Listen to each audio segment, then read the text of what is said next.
investir em imóvel sim, é bom e gera uma certa segurança, né? De você ter uma propriedade física e algo aí que você possa estar alugando em diversas propriedades. Porém, será que essa é a melhor opção? Bom, você tem segurança e proteção. Você tem também a valorização do imóvel, que é próxima do IPCA, dependendo da fase que você compra. Normalmente, quando a taxa de juros aumenta, o que acontece? As pessoas se retraem para fazer financiamento, entrar em dívidas. As próprias empresas, elas investem menos. Tem menos pessoas querendo comprar imóveis. E aí tende a uma tendência dos preços caírem, porque reduz a demanda. E aí então, para você ter aquele ajuste de oferta e demanda, o preço também tende a cair. Como não tem infraestrutura suficiente para atender todas aquelas compras, eles vão aumentando o preço para reduzir esse fator aí de compra. Mas então você tem a valorização, você tem imóvel, é uma forma de diversificação. Por outro lado, uma das coisas assim que o imóvel dá, que todos sabem, é despesa. Você tem que pagar o IPTU, você tem que pagar às vezes condomínio, você tem aí, né, baixa liquidez. Então imagina que você tem um imóvel e você está precisando sacar esse dinheiro, você está precisando daquele dinheiro para pagar uma conta ou para fazer uma viagem, enfim. Se vai anunciar o seu imóvel, você não vai vender ele naquela hora. Então, às vezes, na urgência, essa falta de liquidez, que é a possibilidade de se desfazer do bem, acaba impactando bastante. E muita gente acaba vendendo até por menos que gostaria e saindo até frustrado na situação aí, por conta de você não ter essa liquidez. Ah, mas você pode alugar um imóvel e você pode ter uma renda mensal com isso. Isso, e a gente vai fazer uma simulação aqui. Por outro lado, também, alugando o imóvel, se você parar para pensar, você vai ter o inquilino. Esse inquilino tem que ser uma pessoa de confiança. Porque o jeito que ela pegou o imóvel, num contrato de 3 anos, emprestar o seu imóvel para ela, você não sabe como que a pessoa vai cuidar. Lógico, você tem as cláusulas do contrato e tudo. Você vai ter aquela renda mensal. Mas e se ele não pagar? E se ele tiver algum problema? Putz, vai dar uma dor de cabeça, sabe? Ou às vezes estourou um vazamento lá na casa. E aí tem que ir lá e resolver o problema. Se você levar em consideração você alugar o imóvel para o inquilino, normalmente ele vai te pagar uma taxa média aí, dependendo da região, lógico, você tem vários fatores, mas a taxa média é de aproximadamente aí 0,38, 0,35% aí ao mês. Isso dá uma taxa anual de 4,59% ao ano. Então imagina que você aí tem um imóvel de 800 mil reais, você vai alugar, você vai receber aí um aluguel, sem considerar o condomínio, lógico, de por volta de 3 mil reais mensais. Sem considerar essas despesas extras que você tem, a liquidez quando você precisa se desfazer do imóvel, o próprio inquilino se tem um problema que para de te pagar, ou o inquilino que achou uma outra casa, então ele muda e você fica um tempo aí sem receber esse dinheiro, que é a sazonalidade, o vencimento do contrato entre um contrato e outro, e aí você vai às vezes precisar fazer reforma no seu imóvel e tudo isso. Né?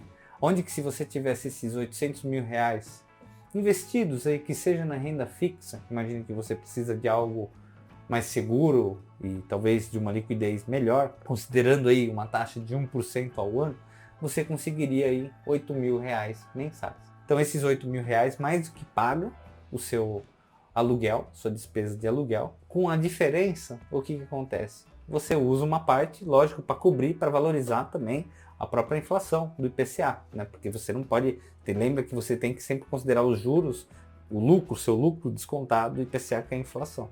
Então você paga os 3 mil, você já deixa uma parte para também cobrir a inflação lá investido, para render juros sobre juros, e aí ainda sobra uma parte para você usar para outras coisas ou até diversificar sua carteira de investimento. Então veja, né, com o mesmo valor de imóvel, o tanto que você consegue ter aí de rendimento mensal aí com relação a essa taxa, 1% ao mês, chega por volta aí de uns 12% ao ano, por aí. Eu não fiz a conta exata aqui, mas basta ir em qualquer calculadora aí que você consegue fazer a conversão. Então você consegue taxas maiores que o aluguel no investimento, sem esforço e sem dor de cabeça. Bom, quer investimento mais seguro que o Selic? Você pode investir lá no Tesouro Selic e aí então você não vai ter nenhuma dor de cabeça, não vai ter problema com o inquilino, você não vai ter que pagar condomínio num período que fica sem um aluguel, enfim, vai ser uma renda contínua, constante e se você reinvestir, progressivo. Então você consegue ainda taxas melhores e uma renda mensal mais garantida, atrelada aí aos índices da economia. Bom, aí você pode estar se perguntando, mas e se o governo lá eles pegarem meu dinheiro? Pode acontecer isso? Putz, é muito remoto porque já aconteceu, né? Quem não se lembra do governo Collor, embora ele também não conseguiu mexer no quê? Em ações. Pode acontecer, pode, mas é muito remoto, porque quando o governo faz isso, ele meio que suja a sua ficha com o mundo todo. Veja como está a situação na Argentina. Então ele vai fazer de tudo para não fazer isso. E por outro lado também você pode ter seu imóvel lá alugado e ficar um tempo desalugado e vem um movimento sem terra lá e tomar conta do seu imóvel. Ou então veio uma lei aí de que você tem que dividir o seu imóvel com alguém, enfim, tudo tem risco. É questão de você mensurar, entender qual que é a probabilidade desse risco acontecer, né? Eu considero que você ter um investimento, ele vai te pagar mais do que o valor do aluguel. E aí muitas pessoas também gostam, lógico, sonhos de... Eu tinha inclusive esse sonho de ter a casa na praia. Muitas pessoas compram casa na praia para poder viajar, ter um lugar para viajar.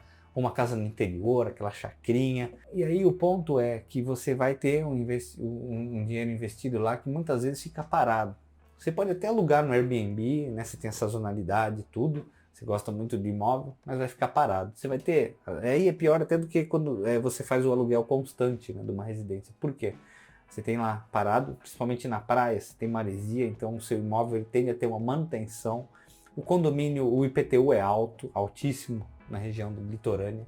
Então muitas vezes eu admiro uns colegas aí que eu conheço, que eles fizeram o seguinte: o que eles fazem? Eles vão periodicamente e eles alugam. Nesse caso, vale a pena você alugar um imóvel. Então, você gosta de uma praia, você vai lá e aluga um imóvel na praia. Fica 3 anos lá curtindo aquela praia, aquele movimento, aquele lugar, natureza. E depois dos 3 anos você não renova. O que eles faziam? Eles ficavam cada hora em um período desfrutando. Não precisava ter a casa, não precisava ter a propriedade. Tinha o dinheiro lá investido e com isso eles alugavam, pagavam aluguel e iam curtir. Então, vez na praia, vez no interior, e aí eles iam conhecendo várias casas sem ter que pagar a despesa da casa. Simplesmente ter que pagar a despesa do aluguel e usufruir aí do bem, né?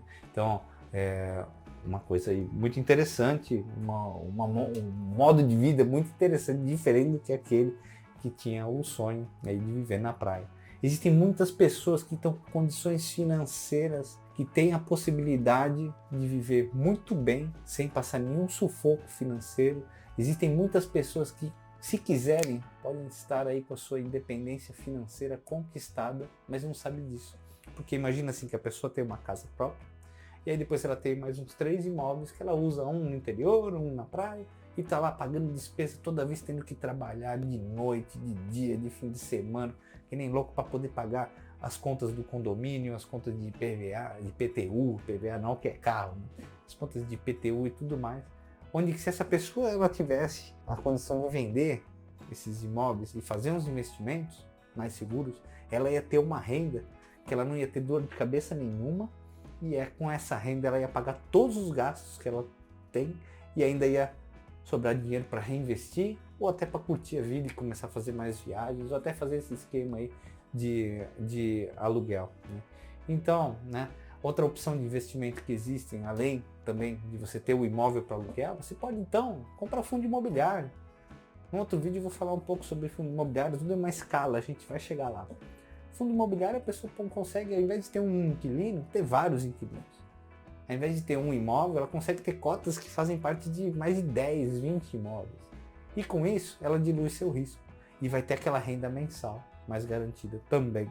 E detalhe, né? No fundo de investimento, no FI, a partir do momento que ela não quer mais saber daquele imóvel, ela vai lá na Bolsa de Valores e vende e pronto, já pode comprar outro, fazer parte de outros grupos de imóveis que estão localizados na Faria Lima, Barra da Tijuca, emprestando aí, sendo alugados para a própria Petrobras ou para outras empresas. Então vê aí a oportunidade que existe de investimentos. Então, resumindo, fazendo um apanhado de tudo, o que eu acho? Para ter o imóvel para casa própria, para mim, vale a pena. Por conta de segurança e por conta até, lógico, né, não precisa ser aquele imóvel ostentação, né?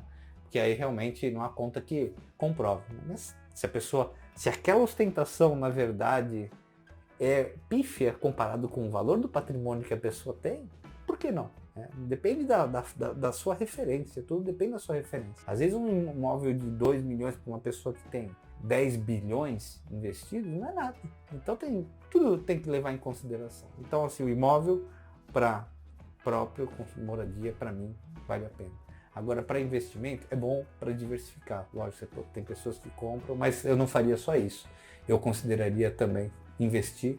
E lógico, para ter o imóvel para investimento, eu tenho que ter um prêmio acima, um rendimento acima do dinheiro que eu teria aí investido e livre de risco. Então, se no CDI eu tenho 1% ao mês, com o imóvel eu exigiria ter mais, para que aí faça valer a pena eu estar aí diversificando ainda mais em imóveis. Caso contrário, com menos dinheiro você consegue aí investir mais e ter rentabilidades maiores, certo? Então eu espero que tenha feito sentido essa dica. Se você também tem alguma outra dica, compartilhe aqui. Se gostou do vídeo, põe aqui, porque para mim fará todo sentido se pelo menos uma pessoa poder aplicar alguns desses conceitos aí que eu tenho passado. É um prazer. Curta o vídeo, compartilhe, pense em quem que você vai compartilhar, ative o sininho e vamos juntos aí. Um grande abraço.